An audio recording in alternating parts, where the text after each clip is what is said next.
A história da Bíblia e dos cristãos. Este documentário traz a incrível história de como a Bíblia foi escrita e traduzida desde Moisés até os dias de hoje. Foi muitas vezes queimada, banida e ridicularizada por décadas, desde a época dos imperadores romanos e monarcas ingleses.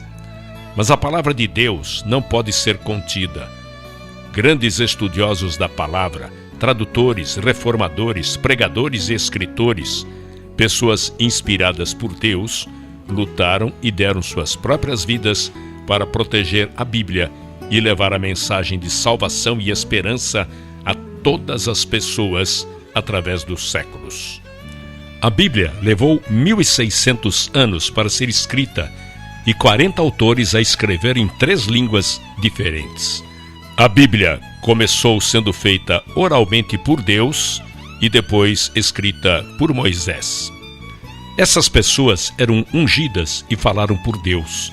Tudo que foi escrito não foi dado por vontade humana, mas veio da vontade de Deus.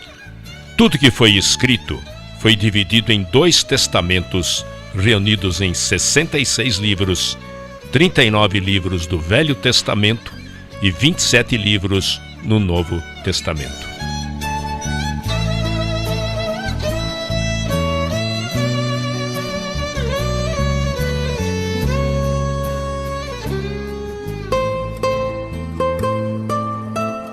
"300 anos antes de Cristo, Cânon, o Velho Testamento.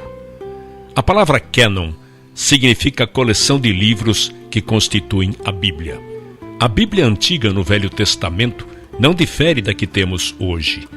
Eles tinham apenas 22 livros na Bíblia, entretanto, eram os mesmos 39 livros que temos hoje no Velho Testamento.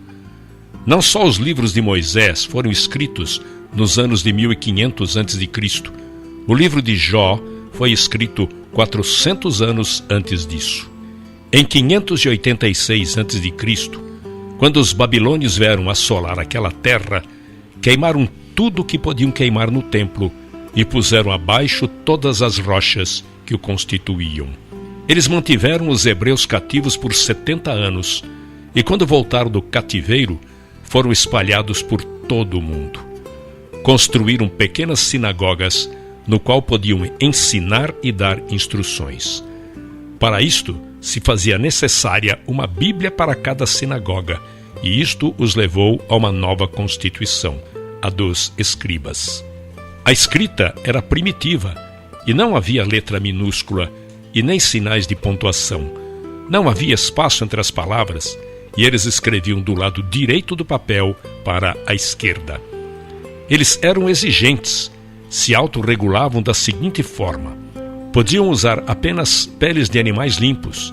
Cada página não podia ter menos que 48 linhas e nem mais que 60. A tinta usada deveria ser preta e de uma receita especial, e deveriam pronunciar cada palavra em voz alta que estava sendo escrita. Deveriam limpar a caneta e se lavar por inteiro antes de escrever a palavra Jeová.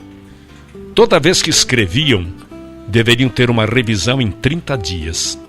As letras, palavras e parágrafos deveriam ser contados. Os manuscritos só poderiam ser guardados em lugares sagrados. Antes da invenção da imprensa, este processo sacrificante contribuiu para a notável precisão das escrituras quando comparadas com as recentes descobertas arqueológicas. 250 a.C., a influência grega. Quando Alexandre o Grande conquistou o mundo, era uma época de racionalismo filosófico. Haviam estrelas como Platão, Sócrates e Aristóteles. O homem vivia se questionando, mas eles não tinham respostas para as próprias perguntas. Deixavam na mente humana um vácuo, um vazio, algo que precisaria ser preenchido. Quando Alexandre morreu em 323 a.C., o mundo se tornou bilíngue e o grego era a segunda língua mais falada. Por isso, se tornou importante haver uma tradução dos inscritos judaicos para o grego. Nesta época, não era chamado de Bíblia. Por volta do ano 285 a.C., havia vários judeus que faziam parte da subcultura egípcia. Demétrios de Palerum, responsável pela mundialmente famosa biblioteca em Alexandria, perguntou ao rei Ptolomeu Filadélfio do Egito se ele conseguiria a tradução da lei judaica para a biblioteca. Para realizar isto, o rei liberou 100.000 escravos judeus que ele tinha em seu domínio e os enviou juntamente com presentes para o sumo sacerdote Eleazar em Jerusalém. Assim, Eleazar fez o seu pedido. Ele desejava que fossem selecionados 6 sábios de cada uma das 12 tribos, somando assim 72 homens. Esses sábios deveriam ir a Alexandria para realizar esta tradução, e assim foram enviados e foram bem recepcionados. Em 72 dias, eles traduziram todo o Torá. Este trabalho ficou conhecido como Septuaginta, que em grego significa 70. Esta tradução, portanto, foi feita antes da vinda de Jesus.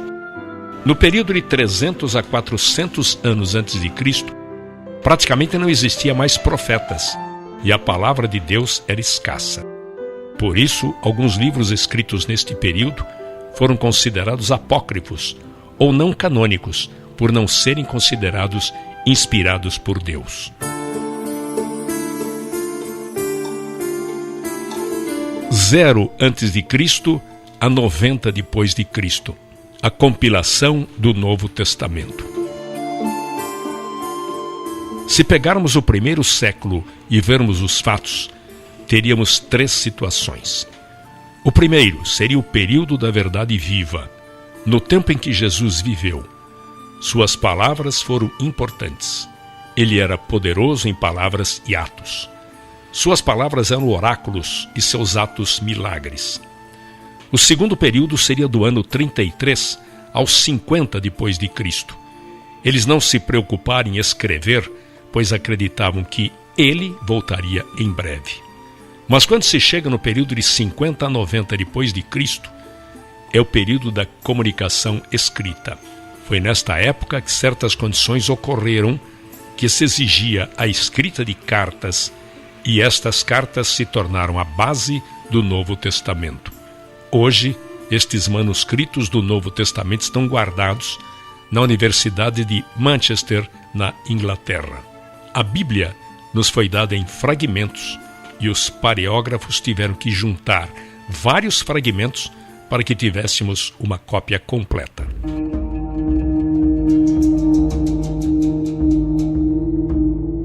Em 35 depois de Cristo, o primeiro mártir cristão. Havia-se passado 7 anos após a ressurreição de Cristo e um problema surgiu entre as viúvas gregas e hebraicas. Selecionaram 7 homens, nos quais chamaram diáconos. Todos possuíam um nome grego. 2 deles se chamavam Filipe e Estevão. Estevão foi diante do Sinédrio acusando de terem assassinado o Messias e, baseado numa passagem de Isaías, afirmava que Deus não habitava em um único lugar. Levantou ira tanto aos saduceus quanto aos fariseus. Eles o apedrejaram. Ele foi o primeiro mártir. Desde então, muitos cristãos passaram a ser apedrejados e martirizados. 45 a 68 depois de Cristo. Os inscritos de Paulo. Paulo abriu caminho para as igrejas dos gentios. Seu trabalho foi incansável por 30 anos. Escreveu a grande maioria das epístolas do Novo Testamento, muitas delas escritas na prisão. Foi muitas vezes chicoteado e morreu nas mãos do imperador Nero. Pedro foi crucificado, embora não se achasse digno de ser crucificado da mesma maneira que foi Jesus. Tomé morreu queimado na Índia por causa da sua fé. O único apóstolo que escapou do martírio foi João. Todos os outros autores do Novo Testamento ou foram crucificados, mortos pela espada, açoitados, decapitados ou queimados vivos.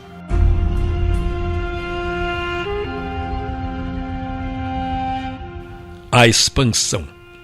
Entre os anos 100 e 450 depois de Cristo, houve uma grande expansão do cristianismo em Roma. Havia em Roma muitas congregações separadas, mais de 40 congregações, encontradas logo após a última perseguição. Nesta época, os cristãos poderiam ser encontrados no Império Romano como na distante Inglaterra. Nesta época, cresciam não só numericamente, mas penetravam verticalmente através de cada segmento social. Nesta época, a igreja primitiva tinha em comum a Bíblia e não sobreviveriam sem ela. De 80 a 303 depois de Cristo, a construção do Coliseu e a perseguição aos cristãos. O Coliseu em Roma começou a ser construído em 72 depois de Cristo pelos Vespasianos e foi concluído pelo seu filho Tito no ano 80 depois de Cristo e era usado principalmente para os sacrifícios dos cristãos. Uma série de 10 perseguições ocorreu contra a igreja. A perseguição romana começou no ano 64 depois de Cristo, ocasionada por Nero. Nero colocou fogo em Roma e culpou os cristãos por isso. Nero os queimara à meia-noite para que servissem de tocha para a cidade. Casas eram lotadas de cristãos e em seguida incendiadas. Grupos de 50 eram colocados e amarrados por corda e lançados ao mar. Todas estas ações de Roma eram para acabar com a influência dos cristãos. Existiam 4 razões para as perseguições. Primeiro, era política. Os cristãos se reuniam à noite em lugares clandestinos e tinham medo de que formassem grupos políticos. Segundo, era religiosa. Eles se recusavam a oferecer incenso no altar para César. Terceiro, social. Eles tinham uma maneira de vida distinta. Acreditavam que todos os homens eram iguais. Para os romanos, era Nero numa extremidade e o restante da população na outra extremidade da escala social. Quarto, razão financeira. Os romanos viviam também de fabricar estátuas e esfinges, pequenas imagens de idolatria da deusa Diana.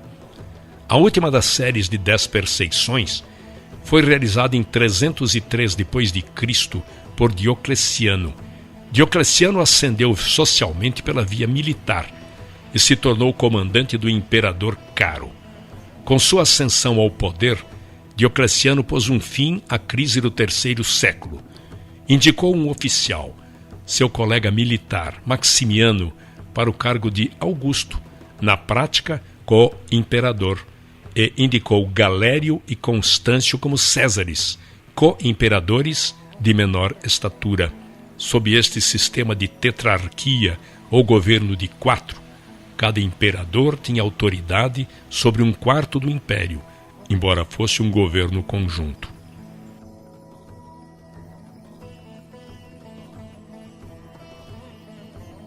A grande perseguição. A perseguição de Diocleciano foi a última e talvez a mais sangrenta perseguição aos cristãos no Império Romano. Em 303, estes imperadores, os tetrarcas, emitiram uma série de éditos em que revogavam os direitos legais dos cristãos e exigiam que eles cumprissem as práticas religiosas tradicionais.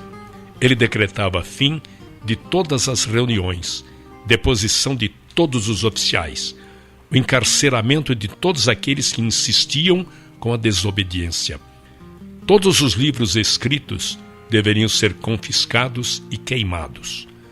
Houve uma grande destruição dos escritos nesta época. Exigiam o sacrifício universal, ordenando a realização de sacrifícios às divindades romanas. Embora as leis voltadas às perseguições estivessem sendo anuladas por diversos imperadores nas épocas subsequentes, o fim das perseguições aos cristãos foi marcado pelo Édito de Milão de Valério Licínio e Constantino. Foram 241 anos de perseguições, mas mesmo diante de tal situação, os cristãos cresciam grandemente.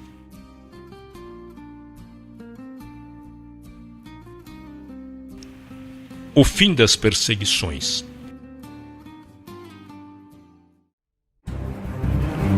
Constantino I, ou Constantino o Grande, entrou para a história romana como o primeiro imperador romano a se converter ao cristianismo.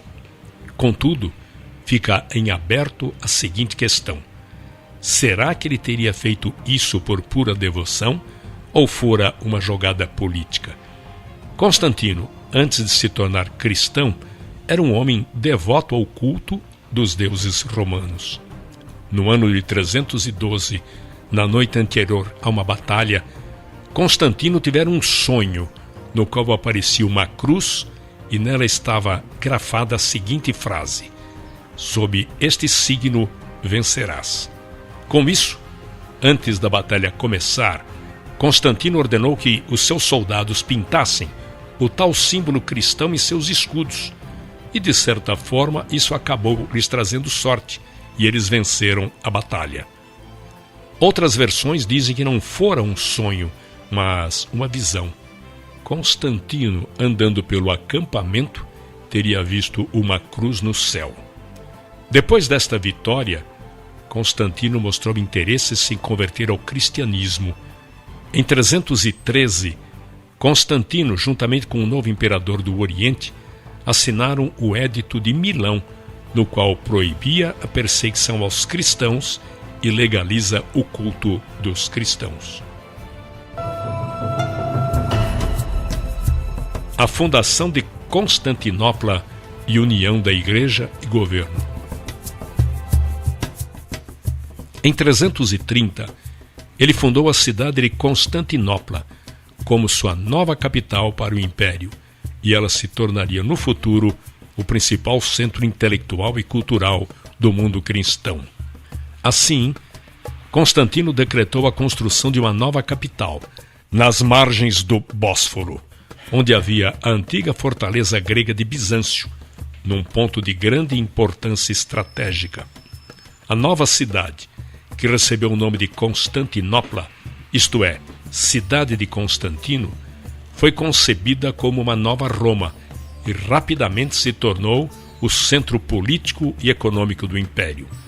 Sua criação teve repercussões também no plano eclesiástico.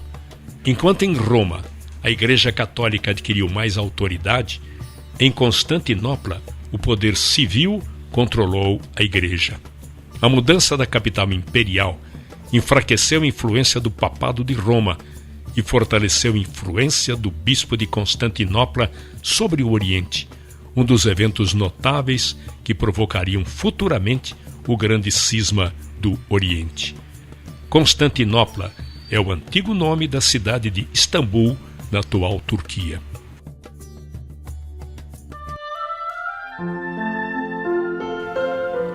367 a 397 depois de Cristo, a canonização da Bíblia. Foi neste tempo que um grande teólogo da época, Atanásio de Alexandria, iniciou a cruzada por Novo Testamento canonizado. Atanásio foi o 20º arcebispo de Alexandria, como Atanásio I de Alexandria. Seu episcopado durou 45 anos, dos quais 17 ele passou exilado, em 5 ocasiões diferentes e por ordem de 4 diferentes imperadores romanos.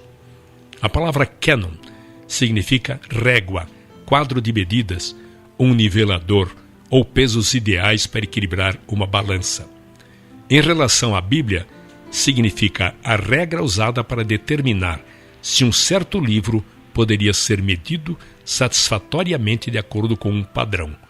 A palavra foi primeiramente utilizada por Atanásio no século IV.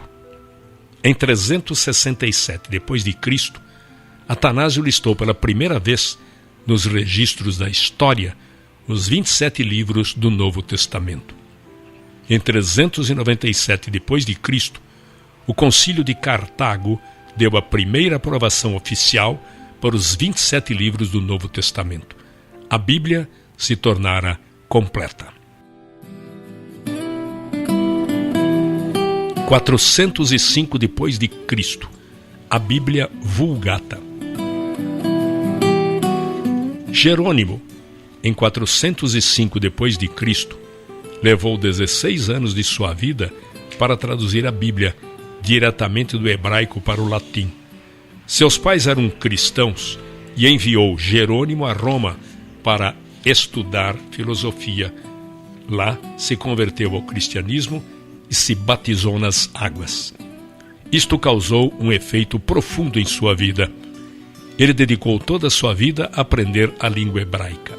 Ele era grande amigo de Damaso I, que depois veio a se tornar papa, e a seu pedido dedicou-se a esta tradução, pois não havia ninguém mais qualificado que Jerônimo para fazer a tradução. Aí ele se mudou para Jerusalém para viver uma vida monástica e se dedicou totalmente a esta tarefa de traduzir toda a Bíblia para o latim. Foi a primeira e por séculos a única versão da Bíblia que traduziu o Velho Testamento diretamente do hebraico e não da tradução grega conhecida como Septuaginta. No Novo Testamento, São Jerônimo selecionou e revisou textos e traduziu também para o latim. Chama-se, pois, Vulgata a esta versão latina da Bíblia. Vulgata quer dizer edição, tradução ou leitura de divulgação popular, que foi usada pela Igreja Católica Romana durante muitos séculos e ainda hoje é fonte para diversas traduções. O latim se tornara cada vez mais importante nos negócios do Império. No ano de 405 d.C., sua missão havia sido concluída e ele morreu em 420 d.C. Na verdade, este se tornou um instrumento que bloqueava qualquer outra vulgata. Foi tão altamente admirada que as gerações posteriores resolveram proibir qualquer outra tradução. O latim se tornara a língua oficial da Igreja e com isto todas as outras traduções da Bíblia foram proibidas. O bom se tornou um inimigo. Isto de fato privou o povo da Bíblia e deixou o mundo afundado na escuridão da Idade Média. 550 d.C., a escuridão da Idade Média. A Igreja foi o poder absoluto nesta época, mas este é um triste capítulo na história do cristianismo. A Bíblia ficaria trancada e restrita aos conventos. Foi confinada a um pedestal e poucos privilegiados a podiam ler. Este é um triste capítulo na história da era cristã que levou centenas de anos até que viesse a Reforma. Enquanto isso, a Igreja era consumida com seus objetivos políticos e isto resultou nas cruzadas e outras atrocidades. Um número incontável de vidas foram ceifadas e a Igreja institucionalizada foi responsável por tudo isto.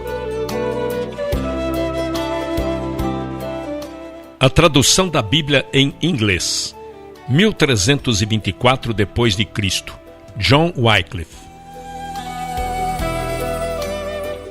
John Wycliffe nasceu em Londres em 1324 e viveu 60 anos.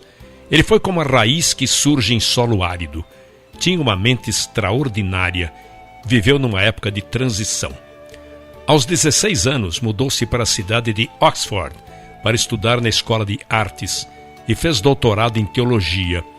Nos últimos 12 anos, passou dando aulas na Universidade de Oxford.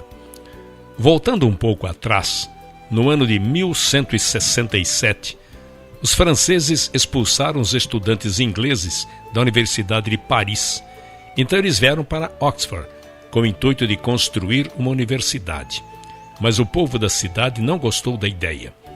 A não aceitação era tão grande que um grupo de universitários resolveu não ficar lá e foram para Cambridge e construíram aí outra universidade. E por 600 anos existiram apenas 2 universidades na Inglaterra, uma em Oxford e outra em Cambridge. Quando Wycliffe tinha 24 anos, uma terrível peste negra assolou a Europa e por fim chegou à Inglaterra. Não havia cura. A peste atingia ricos e pobres, jovens e velhos, e isto causou grande temor no coração de Wycliffe. Mais de 200 vítimas diariamente eram colocadas em campos abertos para o enterro. Aquele luto diário continuou até que a praga tivesse dizimado centenas e milhares de vidas. Não há dúvida de que esta praga causou um grande efeito na vida de Wycliffe. Ele trouxe um incrível efeito espiritual. A convivência com a morte causou nele um grande temor de Deus. Ele passou a rever suas prioridades e perdeu todo o medo do homem. A verdade era a máxima prioridade. Ele foi transformado e passou a ter outro relacionamento com Deus. Nesta época em que ele vivia, a igreja e o Estado eram um só. Com isso, todos os dízimos que eram entregues à igreja iam para o Estado, e o Estado fazia as indicações de quais ministros iriam para as várias paróquias. Ele se tornou um reformador. Segundo ele, o que era certo, e o que era errado, errado, e discordava das muitas práticas da igreja. Assim, nasceu o reformador. 1351 a 1372 depois de Cristo, a Guerra Fria. Nesta época, havia uma guerra fria entre a cidade de Roma e a cidade de Oxford. Existiam 2 frentes de batalhas. A primeira era no campo da política. Todos os cargos políticos importantes eram ocupados pelos membros do clero, e muitos eram estrangeiros, na maioria vindos de Roma. Recebiam altos salários que levavam embora para Roma.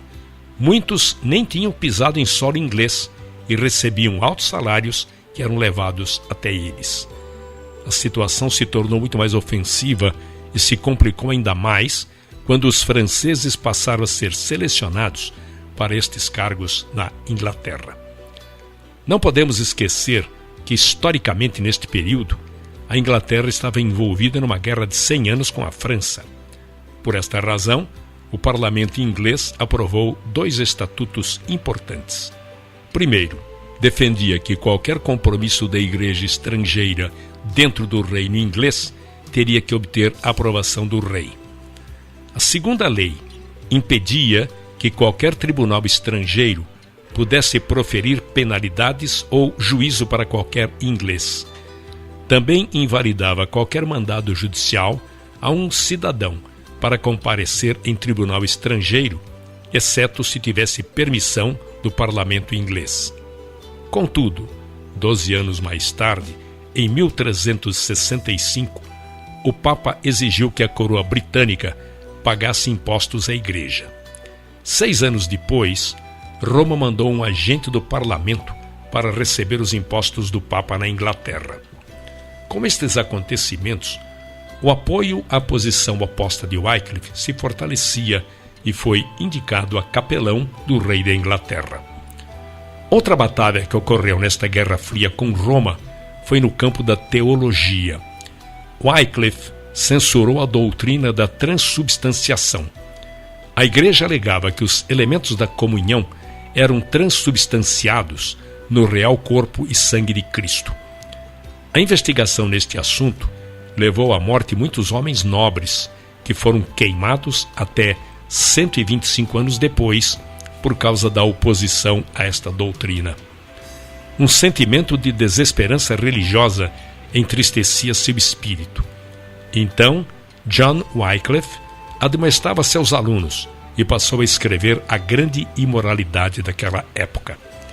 Não deveremos nos esquecer de que naquela época não havia máquinas impressoras. Todo documento teria que ser escrito a próprio punho e esmeradamente copiado com o objetivo de circular entre o público. Na época, alguns de seus dizeres ficaram conhecidos como: a Inglaterra não pertence a ninguém. O Papa é apenas um homem sujeito ao pecado. Mas Cristo é o Senhor dos senhores, e este reino é sustentado diretamente e unicamente por Cristo. O maior feito de Wycliffe ainda estaria por vir. Traduziria a Bíblia para o inglês, numa linguagem do homem comum, mas precisaria passar pela fúria de uma igreja ofendida. 1382 depois de Cristo, a primeira Bíblia em inglês. Em 1378, Wycliffe e alguns de seus discípulos começaram a traduzir a Bíblia para o inglês. É impossível estimar o valor desta obra notável. Eles defendiam que a Bíblia tinha toda a revelação de Deus e que era desnecessário qualquer ensinamento além, pela tradição da Igreja, Papa ou qualquer outra fonte. Além disso, qualquer outra autoridade, tradição ou papas deveriam ser analisados através das Escrituras, que tivessem livre acesso à Bíblia para todos os cristãos até aos plebeus, e por fim que a Bíblia fosse traduzida para a linguagem comum do povo. Wycliffe era bom em latim clássico e utilizou a Vulgata Latina de Jerônimo do ano 405 como base para esta tradução do latim para o inglês. Não sabemos quanto tempo durou esta tradução. Sabemos que iniciou quando lecionava em Oxford e terminou em 1380 o Novo Testamento. Wycliffe sabia que terminaria seus dias numa masmorra, numa das 7 colunas de Roma ou numa fogueira em Londres. Em 1382, concluiu o Velho Testamento. Pela primeira vez, o povo da Inglaterra teria a Bíblia em sua própria língua. Para reproduzir uma de suas Bíblias, toda escrita à mão, levou 10 meses. Estas Bíblias custavam algo de 30 a 40 libras, ou seja, 9.600 centavos.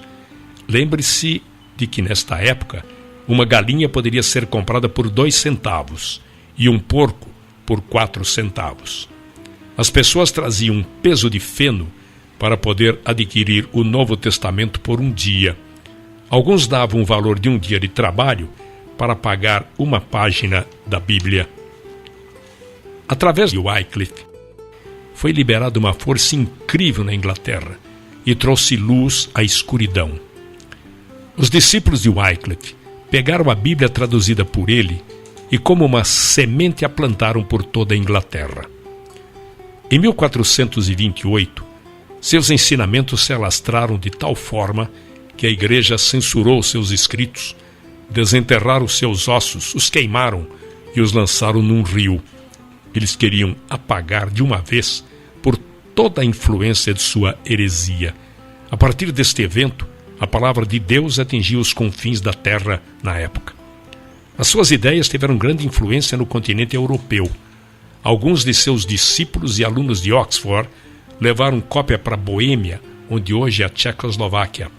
Lá foi o berço de um grande movimento cristão, conhecido como Irmãos da Morávia, ou Igreja dos Moravianos. 1395 a 1536 depois de Cristo. Mártires da Bíblia. Após a morte de Wycliffe, seus seguidores continuaram a seguir independentes da Igreja Romana. Eles acreditavam no sacerdócio de todo e qualquer fiel, que era perfeitamente possível realizar sacramento sem autoridade de um bispo. E além disso, havia um tremendo contraste entre os seguidores de Wycliffe e os sacerdotes romanos. Os seguidores de Wycliffe eram pessoas pobres. Os sacerdotes romanos tinham uma opulência que os tornavam claramente contrastantes. Quando saíam para pregar, pregavam usando a linguagem do povo. Já os sacerdotes romanos realizavam os cultos na língua morta do latim. Isto proporcionou que a Bíblia fosse rapidamente disseminada na Inglaterra. tornaram-se tão fortes e corajosos que passaram a pregar cartazes com lemas em todos os lugares. Em 1395, fizeram uma solicitação ao Papa para abolir o celibato, a transubstanciação, as preces aos mortos e oferendas às imagens. Na verdade, eles pegaram um folheto escrito por Wycliffe sobre as 12 conclusões e os pregaram em todos os locais públicos, incluindo a Catedral de São Paulo e a Abadia de Westminster. Isso causou um alvoroço entre os bispos e o clero e significava uma blasfêmia contra a Igreja.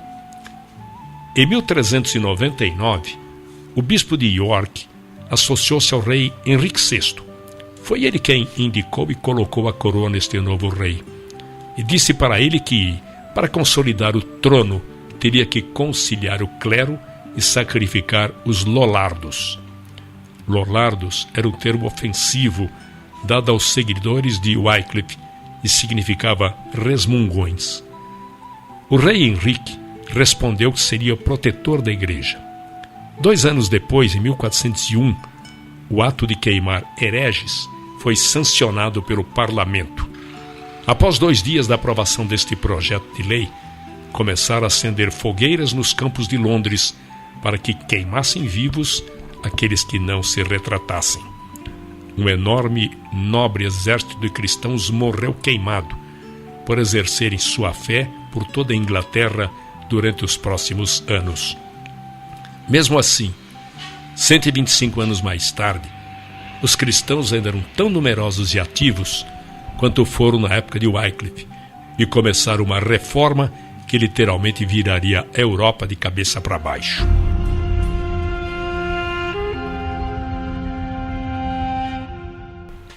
Em 1456 depois de Cristo, fim da Idade Média. O fim da Idade Média e o início do Renascimento são os marcos desse período. Politicamente, houve a queda de Roma e Constantinopla, a descoberta da América em 1492. Religiosamente, um marco foi a conversão de Constantino e a publicação de um Novo Testamento em grego. A queda de Constantinopla foi um evento histórico que, segundo alguns historiadores, marcou o fim da Idade Média na Europa e também decretou o fim dos últimos vestígios do poderoso Império Romano, agora dividido e chamado de Império Bizantino. A conquista da capital Constantinopla pelo Império Otomano, sob o comando do sultão Maomé II, ocorreu em 29 de maio de 1453. A cidade de Constantinopla foi renomeada oficialmente para Istambul pela República da Turquia em 1930. Apenas 3 anos após a queda de Constantinopla, a primeira Bíblia foi impressa em Mayence, na Alemanha, em 15 de agosto de 1456. E o responsável por isso foi um homem chamado Johannes Gutenberg. Este foi um grande marco na história da humanidade, pois durante milênios a escrita restringia-se a modos de réplicas muito limitadas, como os papiros egípcios, os ideogramas chineses, cujo acesso era restrito a pequenos grupos de pessoas, geralmente escribas. O primeiro livro publicado por Gutenberg foi a Bíblia. Já não era necessário copiar à mão, palavra por palavra, como se fazia até então. Fazia-se um molde com os caracteres móveis, e a partir dele imprimiam-se quantas cópias quisessem. 30 anos após a morte de Gutenberg, suas máquinas já estavam espalhadas por toda a Europa, nas grandes cidades. Havia um homem em Wittenberg que chegou a imprimir 100.000 Bíblias. Um dos maiores humanistas desta época do Renascimento nasceu em 1467, de nome Erasmo. Seu pai era um padre. Quando ele tinha 11 anos, seus pais morreram na peste negra e ele se tornou interno num convento agostiniano, quando em 1492 se tornou um monge. Ele tinha o dom de escrever poemas, mas para aumentar sua renda começou a aprender e a ensinar grego. O grego havia se tornado uma importante língua entre os humanistas daquela época. Ele estudou grego em Oxford, onde conheceu Thomas More, futuro chanceler da Inglaterra. Erasmo se tornou muito popular devido à sua literatura. Foi, num sentido, o centro do movimento literário do seu tempo.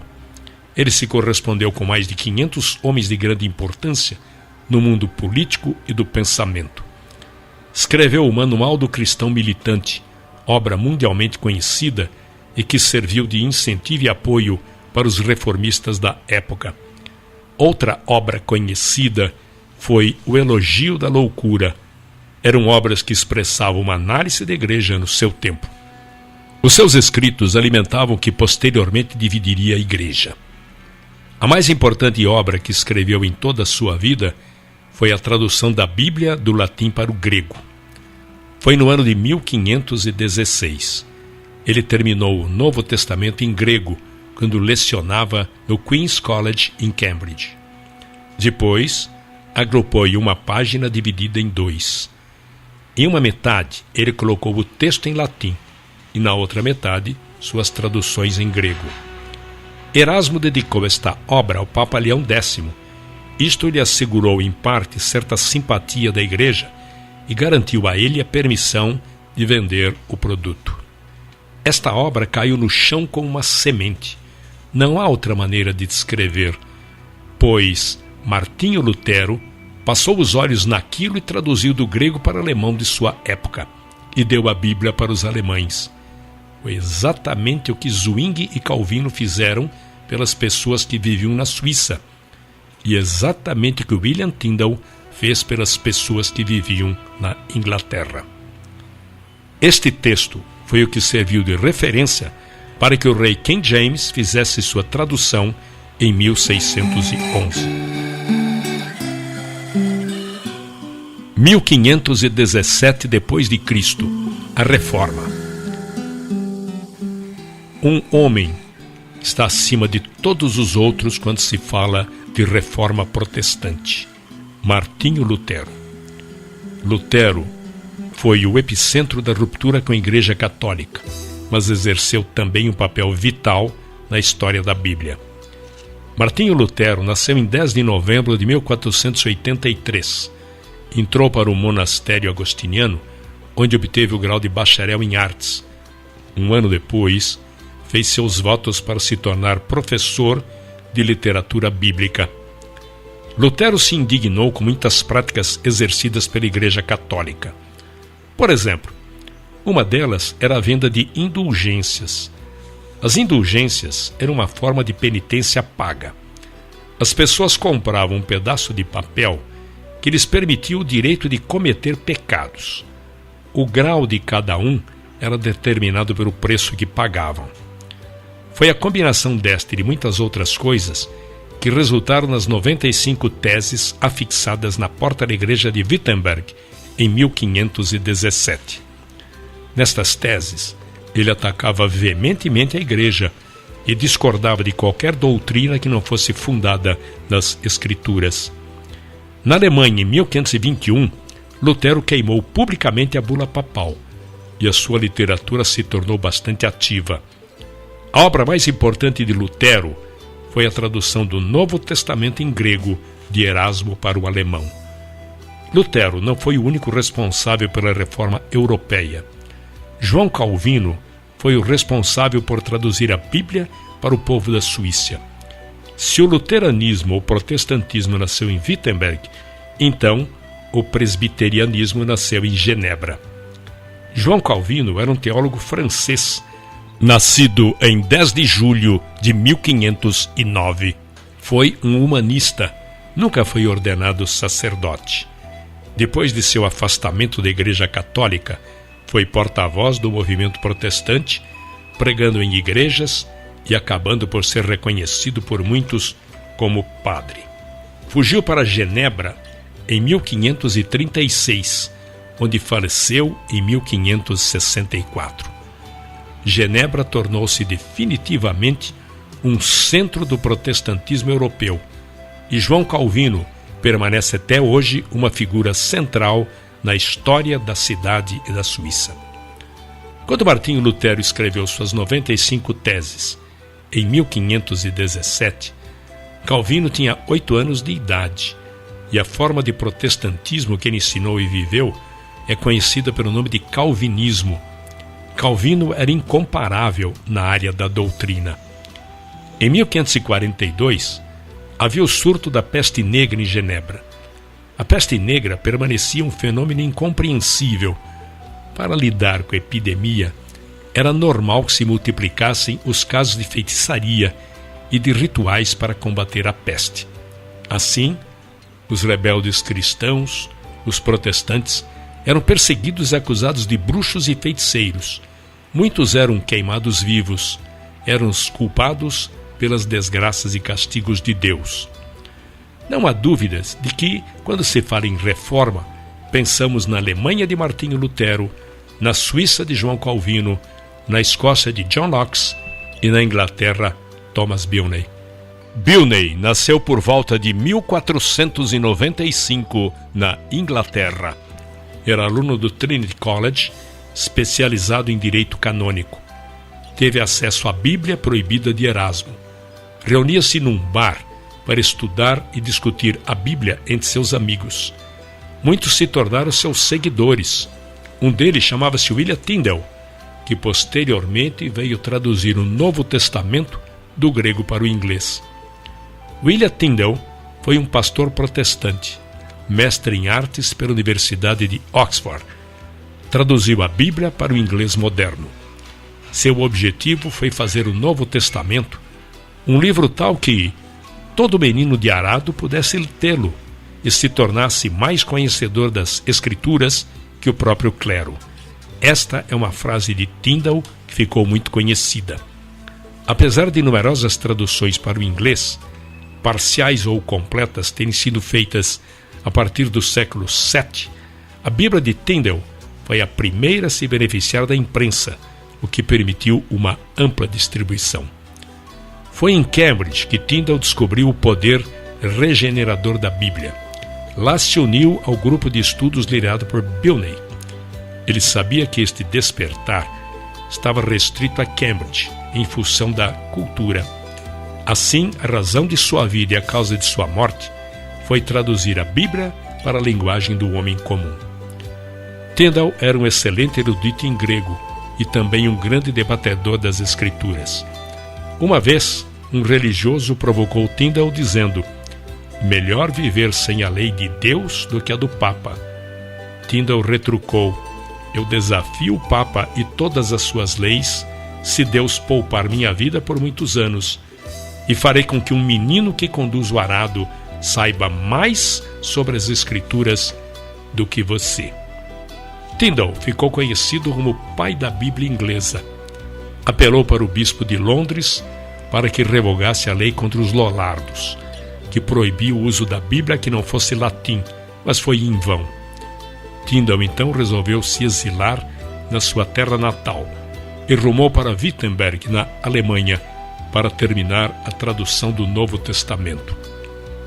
Lutero e Tyndale ficaram amigos e ligados pelo mesmo lema, só nas Escrituras. A cidade se tornou um refúgio para o foragido. Em 1525, finalmente, conseguiram imprimir clandestinamente no interior da Alemanha algumas destas cópias finalizadas do Novo Testamento. Acharam que seria mais fácil contrabandear estes livros dentro de sacos de farinha que estavam sendo importados pela Inglaterra. Assim, milhares destas Bíblias de Tyndale estavam atingindo a costa da Inglaterra. Tyndale defendia as teses da Reforma Protestante, muitas das quais eram consideradas heréticas, primeiro pela Igreja Católica, depois pela Anglicana. As Bíblias, traduzidas por Tyndale, foram proibidas e banidas pelas autoridades. E o próprio Tyndale foi queimado na fogueira no ano de 1536 em Bruxelas, atual Bélgica, sob a instigação do rei Henrique VIII. Suas últimas palavras enquanto queimava foram: Senhor, abra os olhos do rei da Inglaterra, o que de fato aconteceu anos depois. 1526 depois de Cristo. queime-os. A oposição que surgiu ao movimento da reforma na Inglaterra vinha da Igreja Oficial, da Coroa e do humanismo. Muitos homens bons e tementes a Deus perderam suas propriedades, definharam na prisão e muitos morreram queimados em postes. Todos eram considerados culpados por possuir ou distribuir o Novo Testamento de Tyndale ou mesmo levantar fundos para as operações de Tyndale. Em 1532, Smithfield era o lugar ou campo escolhido na Inglaterra onde as pessoas eram levadas e queimadas em praças públicas por crimes religiosos. Multidões de pessoas foram sacrificadas, submetidas à dor. Eram humanos como nós.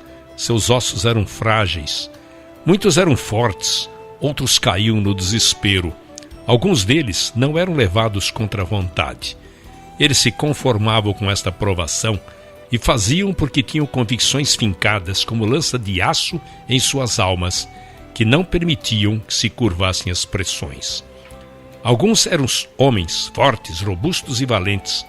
Outros eram mulheres e crianças fracas, frágeis e sensíveis. Mas todos eles foram heróis. 1534 d.C., o rei, chefe supremo da Igreja na Inglaterra. A influência do rei Henrique VIII na reforma e na história da Bíblia. O rei Henrique VIII casou-se com Catarina de Aragão e tiveram 6 filhos, mas apenas uma menina sobreviveu à infância. Esta filha ficou conhecida como Maria, a Sanguinária. O rei culpou Catarina pelo fracasso em lhe proporcionar um filho.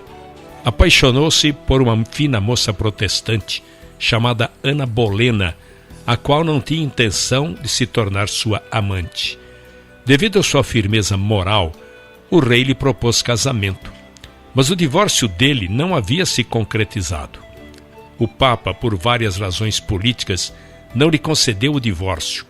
Então, o rei, aborrecido por não obter o divórcio, substituiu o arcebispo por Sir Thomas More. Em 1534, o parlamento sancionou uma lei designando o rei supremo chefe da Igreja na Inglaterra. O arcebispo Thomas More, não concordando com isto, foi preso e posteriormente executado. Um homem chamado Thomas Cranmer foi consagrado arcebispo de Canterbury. Foi ele quem decretou nulo o casamento com Catarina de Aragão e em 1535 coroou Ana Bolena como rainha e se tornou padrinho de sua filha, a futura rainha Elizabeth. 1536 d.C., Senhor, abra os olhos do rei da Inglaterra. Quando o Novo Testamento de Tyndale atingiu a Inglaterra, caçadores de recompensa viajavam por toda a Inglaterra procurando as cópias de Tyndale para queimá-las, mas sem sucesso. Tyndale começou a tradução do Velho Testamento, mais tarde mudou-se para Antuérpia, na Bélgica. Aprendeu a viver como fugitivo e a vagar feito um errante de cidade em cidade.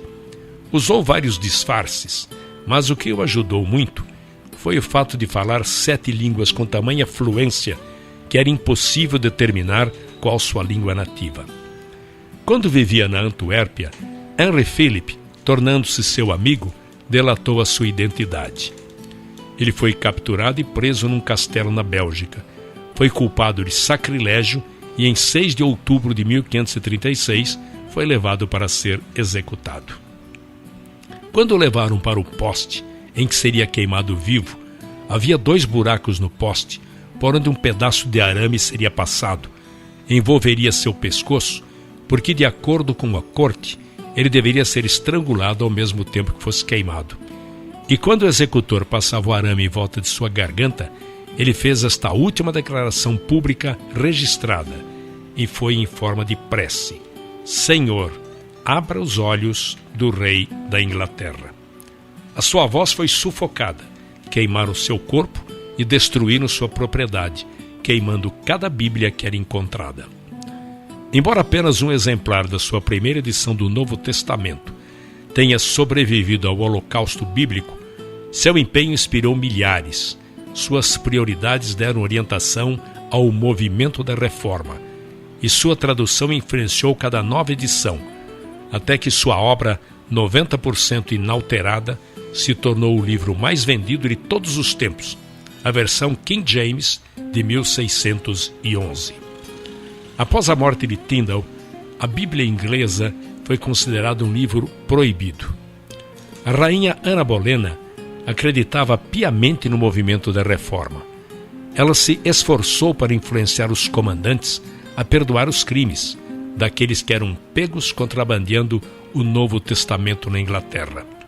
Ela recebeu um exemplar da Bíblia de Tyndale, que está até o dia de hoje no Museu Britânico. Entretanto, o rei Henrique VIII se apaixonou novamente por uma moça chamada Joanna Seymour. O rei aproveitou uma oportunidade para acusar Ana de adultério e mandou prender Ana numa masmorra. Foi condenada à morte e executada, decapitando sua cabeça com um golpe de machado.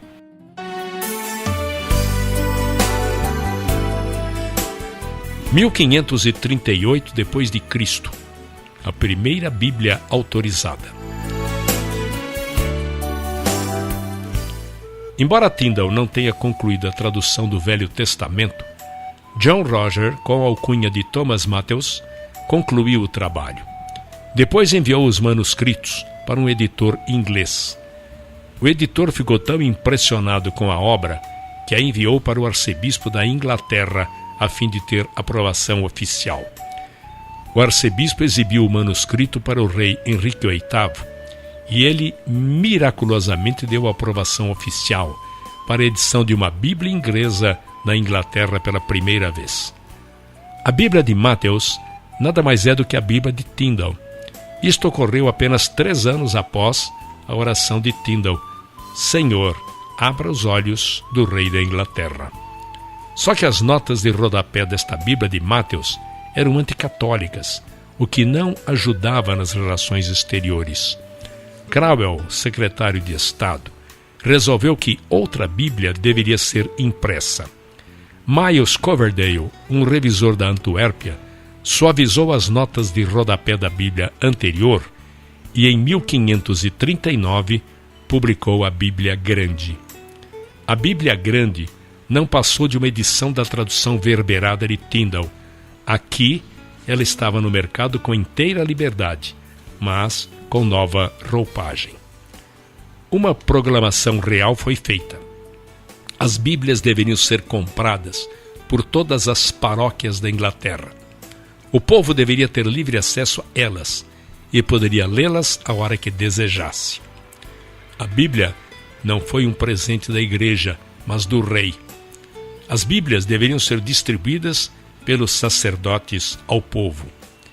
Esta foi a Bíblia que durou nos 20 anos subsequentes. Embora as cinzas de Tyndale estejam em terras estrangeiras e sem sepultamento, pelo menos esta Bíblia Grande foi como lápide. A Bíblia Grande foi em todos os aspectos fruto do seu trabalho e memorial de sua vida.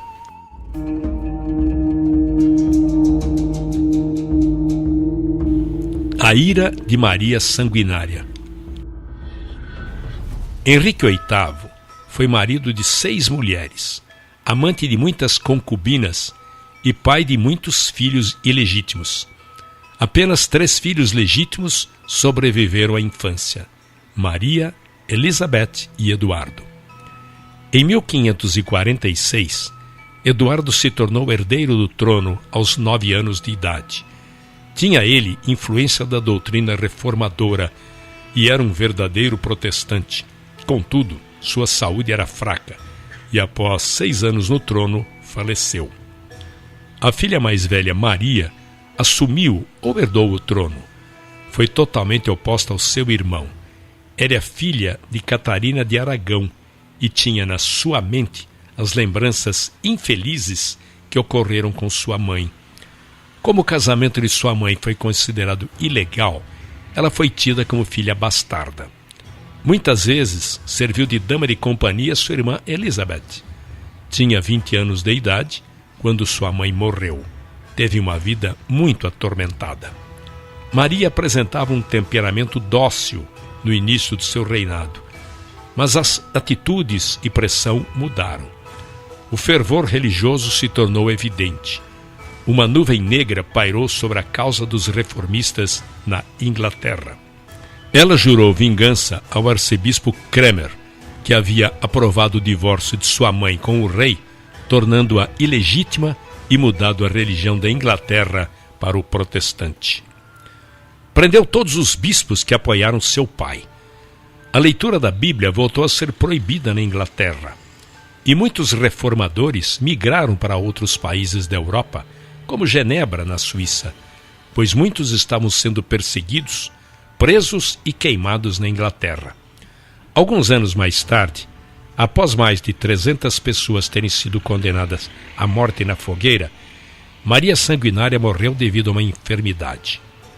Em 17 de novembro de 1558, Elizabeth, sua meia-irmã, subiu ao trono. Elizabeth repetiu tudo que seu meio-irmão Eduardo tinha feito. Cada paróquia deveria ter um exemplar da Bíblia completa e suspendeu a perseguição aos cristãos.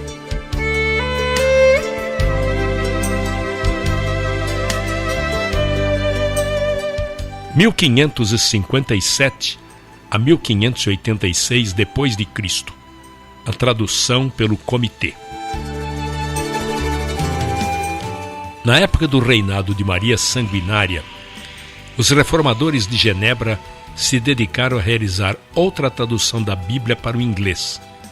Ela foi concluída em 1560 e chamada de a Bíblia de Genebra.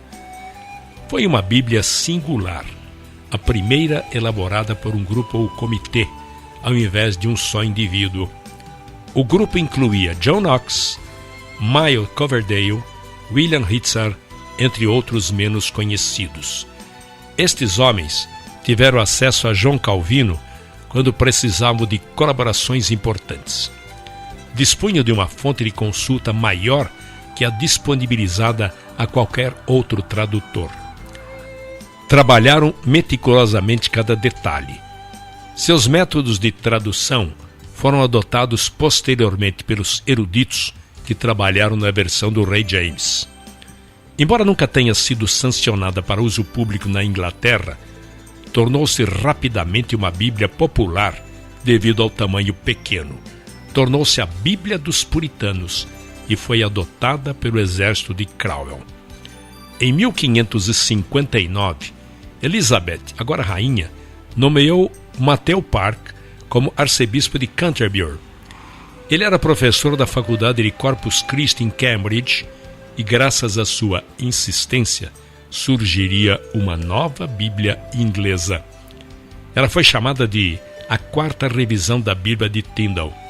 Também foi fruto de um comitê de 8 a 9 bispos e se tornou conhecida como a Bíblia dos Bispos.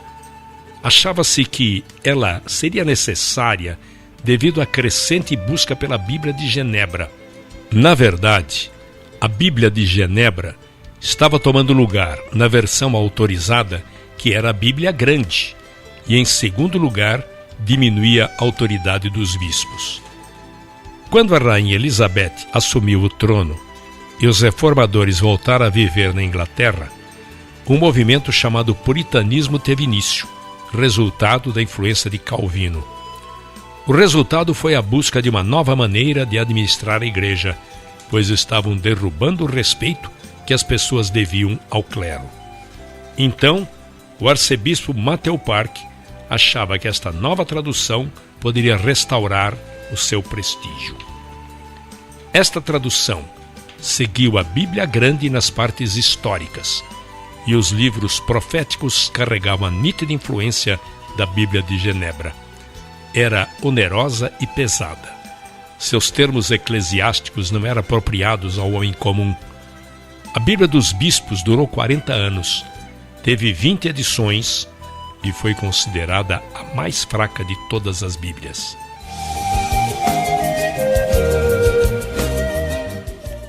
Em 1611 depois de Cristo, o livro mais vendido de todos os tempos. Elizabeth morreu, e como não deixou filhos, Jaime VI da Escócia, filho de Maria Stuart, se tornou herdeiro do trono inglês. Foi criado com fortes convicções protestantes e convertido por John Knox, era presbiteriano por convicção. Um grupo de pessoas lhe entregou uma petição milenar e tratava de uma petição de 800 puritanos, no qual pediam ao rei que abolisse certos rituais religiosos. Isto levou Jaime, primeiramente, a fazer uma investigação sobre estas solicitações, que supostamente estariam em desacordo com a Igreja. Em 1604, o Dr. John Reynolds, líder do grupo puritano, alegou que a existência da Bíblia dos bispos era a confirmação da inferioridade de outras traduções, quando comparada com a edição de Genebra. Seu argumento era incontestável. Ou a Bíblia de Genebra passaria a ser a versão autorizada, ou teria de ser elaborada uma edição melhor. A última sugestão mexeu com a vaidade do rei, e assim, em 22 de junho de 1604, o rei anunciou a escolha de 54 homens que trabalhariam sob a liderança de William Bancroft, bispo de Londres. O trabalho só começou 3 anos depois, com a nomeação de 47 tradutores. Eles foram divididos em 3 grupos, segundo os centros acadêmicos da Inglaterra: Oxford, Cambridge e Westminster, 2 comitês em cada local. Os livros foram separados e cada homem elaborava sua própria tradução. Em seguida, ela era submetida aos outros membros do grupo.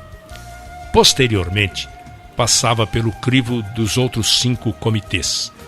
Depois de revisada, era mandada a um comitê, composto por 12 maiores eruditos, que chegavam a uma conclusão na revisão final. Foi a maior tradução da época, obra dos grandes estudiosos daquela geração. Os conhecimentos do grego e do hebraico ampliaram-se intensamente. Este livro foi considerado a maior obra-prima da literatura inglesa, sem paralelo nas gerações anteriores e até mesmo posteriores. A Bíblia estava destinada a ser o livro mais vendido de todos os tempos.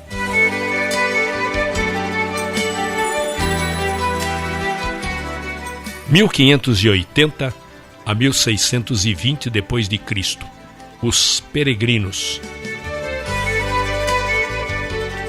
Em 1580, um jovem chamado William Brewster frequentava a faculdade em Cambridge. Adotou a doutrina dos puritanos. Brewster desempenhou papel fundamental na formação de uma nova colônia que formaria uma nação. William Brewster se tornou amigo de outro jovem cujo nome era William Bradford. Em 1602, eles andavam 19 quilômetros até um vilarejo chamado Gainsborough para louvar a Igreja Separatista. A congregação se considerava uma instituição independente e distinta que deveria somente prestar contas a si mesma. Esta posição lhes custou a perseguição do Estado. Brewster, entre muitos congregados, seguiu para Amsterdã como exilado. Lá, Brewster se tornou médico. Nesta época, a Holanda era famosa pela tolerância religiosa e atraiu muitos grupos religiosos perseguidos. Lá se tornaram pessoas honestas, trabalhadoras e escrupulosas. Chegaram ao número de 100 pessoas. Como eram pessoas simples, solicitaram permissão para morar a 56 quilômetros da cidade de Leiden e fazer uma colônia entre eles. A permissão foi dada e permaneceram neste vilarejo próximo a Leiden pelos 11 anos seguintes. Foram modelo de caráter, chegaram ao número de 300. No decorrer do tempo, ficou evidente que teriam de se mudar mais uma vez. Eram muitos os fatores. Era difícil ganhar a vida nesse novo mercado. Os jovens estavam se alistando no exército dos Países Baixos e alguns cedendo às tentações da cidade. Pelo fato de serem uma minoria, corriam o risco de serem absorvidos pela comunidade. Para completar, a perseguição estava começando a alcançá-los. 2 livros escritos pelos peregrinos chegaram à Inglaterra e Jaime I queria levá-los a julgamento. Todas estas circunstâncias contribuíram para a escolha da nova terra. Existia um movimento de incentivo à migração, onde eles teriam direito sobre uma extensão de terra obtidos da London Company com direito à autonomia. Um grupo da Inglaterra se uniria a este grupo de Leiden na Holanda e cruzaria o Atlântico em 2 barcos, uma pinaça chamada Speedwell e um barco de 180 toneladas chamada Mayflower. A jornada ao Novo Mundo teve início em 5 de agosto de 1620. Devido às grandes turbulências e problemas que enfrentaram na viagem, 18 passageiros resolveram interromper a migração para a nova terra e retornaram. Foi resolvido que todos os que seguiriam dali para frente fariam num único barco, no Mayflower.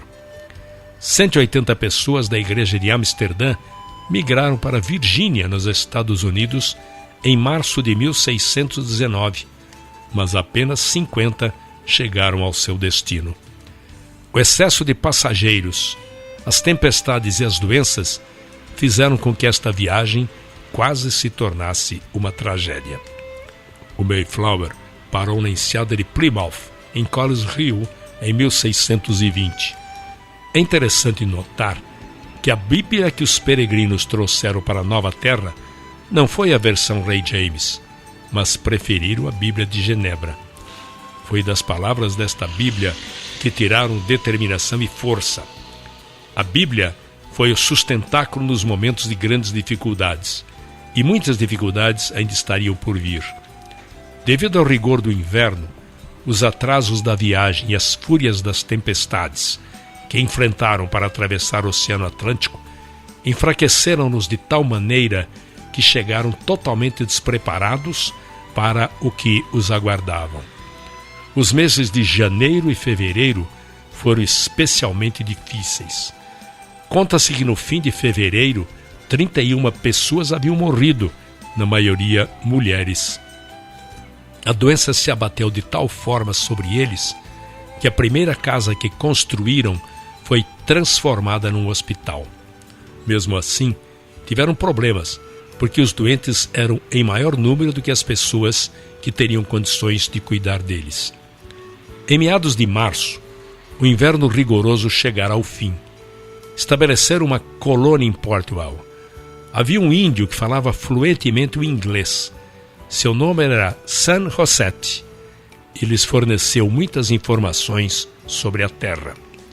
Foram apresentados também a outro índio chamado Squanton, que também falava inglês fluentemente. Este foi um nativo que havia sido capturado e vendido na Espanha, que conseguiu fugir para a Inglaterra e da Inglaterra conseguiu voltar para sua terra natal. Era o único sobrevivente da sua tribo.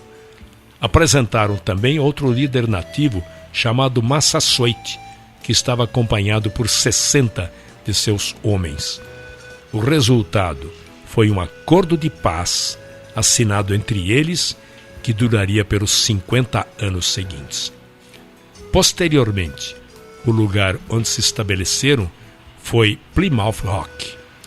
Estes bravos e corajosos peregrinos, do jeito que puderam, se tornaram as sementes de uma nova nação. É preciso destacar que eles eram homens de carne e osso como nós.